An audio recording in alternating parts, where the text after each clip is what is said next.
On raconte souvent la crise de la quarantaine comme une anecdote, quelque chose d'un peu embarrassant, parfois même presque risible. Dans l'imaginaire collectif, c'est devenu un cliché narratif. Un personnage qui panique, qui doute soudainement, qui fait un choix étrange que tout le monde observe à distance, avec une forme de condescendance. On dit c'est normal, c'est la crise de la quarantaine. C'est exactement comme ça que certaines fictions nous l'ont appris. Dans Friends, par exemple, la crise de la quarantaine devient un ressort comique. Celle de Ross est traitée comme une suite de décisions absurdes, observées par le groupe avec ironie, presque comme un passage obligé un peu ridicule. Dans How I Met Your Mother, elle est souvent réduite à une panique existentielle caricaturale. Peur de vieillir, peur d'avoir raté quelque chose, peur d'être en retard sur un scénario de vie supposé. À chaque fois, le message est le même. Ce n'est pas grave, ce n'est pas profond, ça va passer. Comme si cette période de la vie était une erreur de jugement, un bug temporaire dans une trajectoire pourtant bien écrite. Ce qu'on croit savoir de la crise de la quarantaine, c'est que ce serait une peur du temps qui passe, une angoisse liée à l'âge, au corps qui change, aux occasions qui se referment. Dans ce récit-là, le coupable est clair, c'est le temps. Et la morale implicite est aussi claire. Si la personne était plus reconnaissante de ce qu'elle a, si elle regardait sa situation de manière objective, alors tout irait bien. C'est une histoire confortable, parce qu'elle est simple, courte, et qu'elle rassure ceux qui ne la vivent pas. Ce storytelling est redoutablement efficace.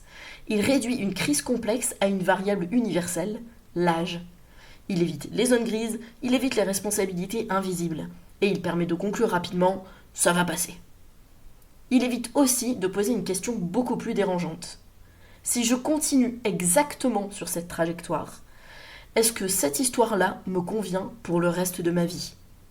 À 40 ou 50 ans, ce qui craque, ce n'est pas le présent. La plupart du temps, la vie va plutôt bien. Il y a un travail, une certaine stabilité matérielle, parfois une famille, un quotidien qui, vu de l'extérieur, tient debout. Ce qui craque, en réalité, c'est la trajectoire. Le moment où l'on regarde derrière soi et où l'histoire racontée jusque-là ne correspond plus du tout à ce que l'on ressent intérieurement. Pendant longtemps, nous avançons portés par des récits très puissants. Les études, la réussite, la sécurité, la progression, les étapes notoires à franchir. Ces récits sont nécessaires. Ils structurent le début de notre histoire, ils donnent une direction quand tout est encore à construire. Mais ils ont une limite. Ils sont conçus pour l'élan, pas pour la relecture. À la quarantaine, quelque chose change. On n'est plus en train de devenir, on est devenu. Et une question apparaît, pas toujours clairement, parfois sous forme de fatigue, de lassitude, ou de ce malaise étrange quand, objectivement, tout va bien, mais que quelque chose cloche. La question n'est pas « est-ce que j'ai réussi ma vie ?» Elle est plus silencieuse et plus intime. Est-ce que cette histoire est encore la mienne ? C'est pour cela que parler de la crise de la quarantaine comme d'une crise de l'âge est trompeur. Ce n'est pas une crise de l'âge, c'est une crise du sens. Un moment où le récit intérieur arrive à saturation. Et dans toute narration, quand le sens se fissure, le personnage se retrouve à un carrefour. C'est exactement ce moment que le cinéma et les séries savent très bien raconter. Dans American Beauty, ce n'est pas l'âge qui explose, c'est le décalage entre la vie parfaitement rangée et le sentiment d'être passé à côté de soi-même. Dans Lost in Translation, la crise n'est jamais formulée. Elle se vit dans le silence, l'ennui feutré, l'impression d'être devenu spectateur de sa propre existence. Encore dans Mad Men, Don Draper ne traverse pas une crise de la quarantaine parce qu'il vieillit, mais parce que le personnage qu'il s'est construit ne suffit plus à contenir ce qu'il ressent. Ou encore, dans The Truman Show, la bascule n'arrive pas quand Truman découvre la vérité, mais quand la vie qu'il connaît cesse intérieurement de faire sens, bien avant les révélations spectaculaires. À chaque fois, ce n'est pas le temps qui est en cause, c'est l'écart entre l'histoire vécue et l'histoire ressentie. Les récits populaires proposent souvent un faux choix. Continuer comme avant ou tout envoyer valser. Mais ce sont deux extrêmes. Dans la réalité, le travail se situe ailleurs. Et il commence par une pause. S'arrêter, ce n'est pas abandonner. S'arrêter, c'est relire. Relire les choix passés. Comprendre pourquoi ils ont été faits. Identifier ce qui mérite de continuer et ce qui ne tient plus et doit changer. Narrativement, c'est un moment fort. Dans les films, c'est souvent la scène charnière, celle qu'on retrouve dans American Beauty, Lost in Translation ou The Truman Show. le moment où le personnage ne fuit pas encore, mais ne peut plus faire semblant. Socialement, pourtant, cette pause est mal comprise. Beaucoup de gens restent coincés à cet endroit-là, pas par manque de courage, mais par manque de cadre.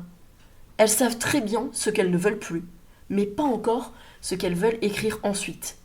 Sans structure narrative, le doute tourne en boucle. La crise de la quarantaine, ce n'est pas un échec du scénario, c'est une scène charnière. Un moment où l'ancien récit a rempli sa fonction, mais ne suffit plus pour la suite.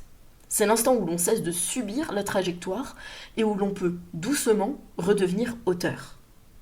Si ce que je viens de décrire résonne avec ce que tu vis en ce moment, si tu as cette impression d'être arrivé quelque part sans être sûr que ce soit encore ta destination, alors ce que tu traverses n'a rien d'anormal, c'est même relativement commun. Et c'est précisément pour ce moment-là que j'ai coécrit avec Pierre-Alain de Garrigues la formation Embarquer pour le train de votre vie. Pas comme une méthode pour tout changer, pas comme une injonction au bonheur. C'est un cadre, un espace structuré, un apprentissage pour relire ton histoire sans te juger, comprendre ce qui t'a construit, identifier ce qui n'a plus lieu d'être et choisir consciemment la suite de ton récit. Le lien est en description. Ça ne sera pas une réponse définitive, c'est un espace d'évolution pour reprendre ta narration à ton propre rythme. Et quoi qu'il en soit, que tu choisisses d'emprunter ce cadre ou non, une chose mérite d'être dite clairement. La crise de la quarantaine, ce n'est pas un défaut dans ton histoire, ce n'est pas un raté, ce n'est pas une faiblesse. C'est souvent le premier moment où l'on cesse d'avancer par inertie, le premier moment où on accepte de regarder notre propre récit autrement que comme une suite d'obligations à honorer. Dans beaucoup de films, c'est la scène qu'on oublie vite, celle qui n'est ni spectaculaire ni héroïque, juste un temps d'arrêt. Mais dans les faits, c'est presque toujours là que tout commence vraiment. Pas par un grand geste, pas par une rupture nette, mais par une prise de conscience simple. L'histoire peut continuer et elle peut être racontée autrement.